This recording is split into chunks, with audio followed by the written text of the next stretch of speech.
pag-uusapan natin ang mga ilang effective tips for capturing Mr. Right. It's been said na these are the strategies na ginamit ni Kate Middleton para mabighani si Prince William. And joining us in our discussion is blogger and social media manager Miss Cathy Kenningo at makakasama rin natin radio host and actress Miss Jackie Aquino. Salamat, no? Finally.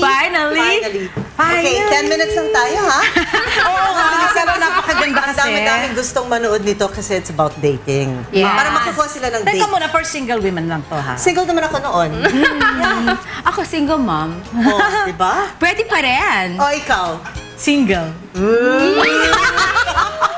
Single na ba? Biglang ganun. Oo, single. Sabi mo So, bigyan na natin ng tips para ma-capture mo si Mr. Right. Oo. Okay. Actually, hindi ko alam kung sino. Hindi ko alam kung sino doon. Di ba? Hindi ko alam ako. At least, di ba? At Ang least. plastic ko. Ang mini.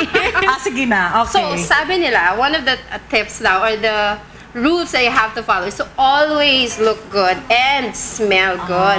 Kasi karamihan ng mga babae, aminin natin, pag meron na tayong dinedate, I smell good. Diba? Oh, I look good. Thank you kay Jaja, diba? Yes, Jaja. Pero sabi nga nila, pag may dinedate na ang babae, kalagian, napapabayaan ng sarili kasi niisip mo andyan eh. Correct. So, hindi na nagme-makeup, hindi na nag-aayos, humaharap na ng mukhang labandera. Dapat hindi. Lagi nating aalagaan yung sarili natin. Kung ano yung ginawa natin para ma-capture yung attention niya, dapat we maintain that. Maintain. Ako, hindi. Lagi akong kailangan maayos. Pupunta lang ako ng tindahan, kailangan. Or naka-shades ako pag tamad ako mag-makeup. Pagpuyat o walang hindi inaayos. Ikaw, ano? Yes, Ano mabibigay ako. mo? Hindi kasi alam ko noon, yung mga artista, hindi lumalabas ng bahay kung hindi sila fully made up. Yeah. Diba? Noon. Okay.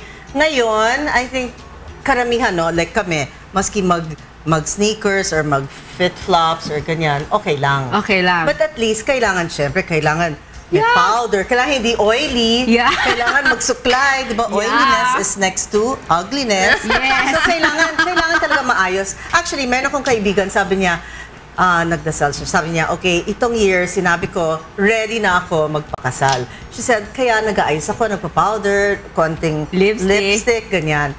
But feeling ko naman, dapat palaging ganon. Kasi you never know eh. True. Diba, katabi mo, you never know. Yes. Sabi nila, the best place to meet a guy is sa funeraria.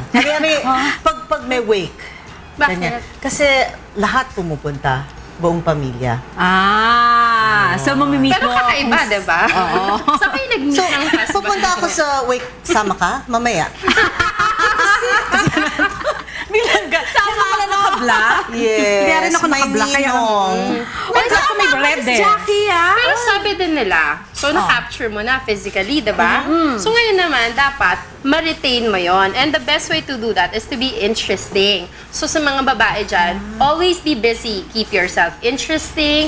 Gumawa ka ng mga bagay para improve yung sarili mo. Kailangan lagi kang may ginagawa. Kasi yung boring na tao, boring lang, di ba? Kahit Ano ganda, Bigyan mo kami ng sample ng kailangan maging interesting. Never ako pala. naging bored pursue eh. yung passion mo. Kung ano yung gusto mo, i-develop mo, gawin mo. Hindi yung nandiyan ka lang sa isang tabi, naghihintay na may mangyari. Make yourself na aware sa mga nangyayari sa paligid, diba? Alamin mo kung ano. Para pag kinausap ka, may pag-uusapan kayo. Okay lang Hindi ba maging magtititigan madaldal? kayo. Okay lang kung maging madaldal I ka. think so. Huwag Pero dapat- sobra. Huwag sobra. Dapat stop ka rin. Kunyari, magsasalik. Kunyari, sasabihin niya, ang ganda. Diba? Kaya siguro minsan daldal ako ng daldal, tapos tulog na pala yung kausap ko.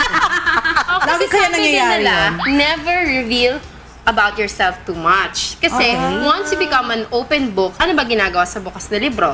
Sinasara. Wala na, diba? I see. Gusto ng mga lalaki, medyo may mystery. Because men by nature are hunters. And you are not a man, so do not hunt. Hayaan mo silang hanapin ka. Kasi pag gusto ka ng lalaki, kahit nasa ang bundok ka pa, hahagilapin ka So, niya. halimbawa ganito, tatawagan ka or ite-text ka, wag mo munang sasagutin ang Yes. phone. Or pagka tinext ka, hayaan mo muna yan. Mga after 10 minutes bago mo sagutin yan. Actually, oo. Wag agad-agad kasi di ba, wala ka na bang ginawa sa buhay mo kundi hawakan yung telepono mo. Interesting people are busy. May ginagawa sila. Pero wag mo rin naman na i-ignore ng isang buwan, isang Wag naman linggo. yun. Kumbaga, Days lang. hindi, wag naman. dapat hindi naman busy-busyhan kasi, di ba, syempre naman. Kunyari, yung iba, ang dami-dami kong friends na, ay, may taping ako, ay, may shooting ako, ay, may ganyan. Never naman namin nakita sa TV. Huwag naman din to pretend. Kunyari. Do not lie. That's also another rule. Kasi, people don't like liars, di ba? So, don't become one. Hindi ka masyadong open book, pero huwag ka rin naman mag-iimbento o magsisinungaling. Yeah, don't pretend to be someone you're not also. Kasi mahirap i-maintain yun, ha? Paano kung sinabi mo, may spa ako, so magpapaspa ako araw-araw. Nung naging kayo na, hinanap niya, wala. Mag-spa naman tayo. Asa na spa mo? Nabenta na. Sinaro ko na eh. Wala, mahirap yun. So, keep yourself interesting, pero huwag ka naman mag-i-embellish. Alam ko, keep yourself interesting. Like, kung ayaw natin, kunyari, yung date natin, pinag-uusapan ang sarili niya. Di ba? A little boring. Di ba? Dapat wag rin tayo ganun. So, kailan ikaw na lang magtanong kung sino ba siya? Give and take. Yun, exactly. Give and take. Who are you? And then, ask me naman. Ako naman. Paano kung hindi nga ganun ang lalaki? Di wag mo na i-date. Napakatahimik, ha? Wag mo na i-date. Sayang naman kung gwapo tsaka ano. Hindi na, anong gagawin mo Pero sa kaya mo ba to gwapo? spend the rest of your life sa ganong klaseng tao? You know what, but I think at the end of the day, ang importante kasi yung chemistry yung dalawa. You know, these are just guides na we can follow, but kailangan mo pa rin kung bagay nga kayo. Kahit ba tahimik siya, kung gets mo naman siya, kung bagay naman Kung kayo. naka-compliment ka naman yung personality ng isa't isa. Kasi ako before may dinate, tahimik lang siya. Pero naka-compliment namin yung personality ng isa't isa. So, nag-workout naman. Kasi ikaw, Ako si ganito, siya tahimik, pero marunong din naman ako na magtanong. And then, siya-share siya konti. Pero talaga sa amin Konti dalawa, 80-20. Ako 80 yung ganyan, 20 siya. Pero ganun kasi siya, wag mo ring babaguhin yung lalaki. Kung ganun na siya, wag mo ipilit na, maging madaldal ka. Kailangan, tanggapin mo kung ano siya. Kasi mag-i-improve naman siya on his own. Pag naramdaman niyang ikaw yung taong gustong mag-improve para. Okay. Ayan. but yung sinabi niya kanina, di ba, kailangan malaman niya, like you're doing the things that you like, di ba, you're passionate, kanyan. Kasi minsan, palagi ka naman available, hintay ka ng hintay, tapos sama ka ng sama, ayaw nila yung gano'n, yung clingy-clingy. Wait. So, pwede, you should learn how to say no? Don't be available all the Pagkakalimbawa, time. kunyari sinabi, punta ka dito, kunyari, punta ka dito, kakain tayo, ganyan-ganyan. Sasabihin ko, no. Hindi naman no. No, kasi mo, I'm busy. Busy ako. I'm ganon. busy kasi pag, tandaan mo, di ba, men are hunters. Ang hinahunt, hindi lang hinahunt yung mga hayop na nandyan na nakaharap sa kanila waiting to be served.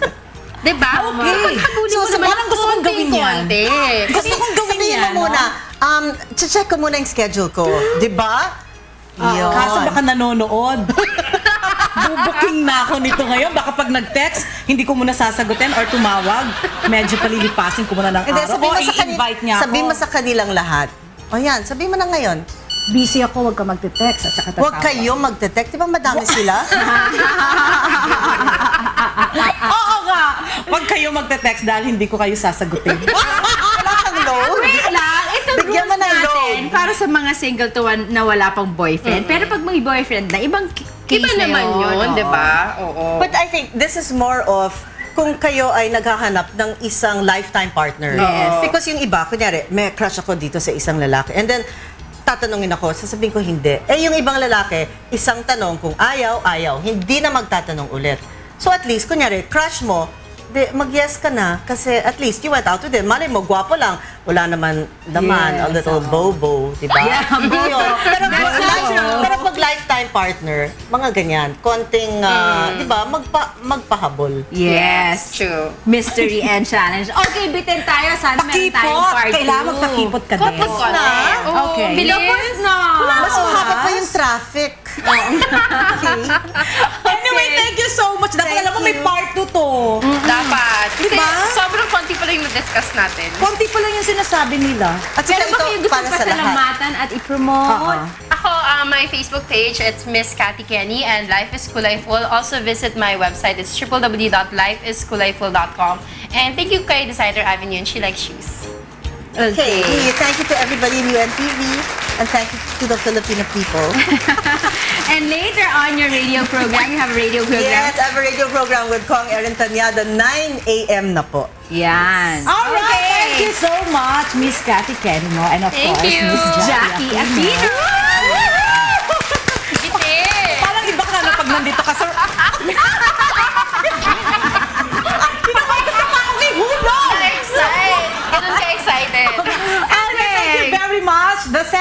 Culinary Arts, CCA, Manila is the Philippines' first and foremost institution for culinary educations.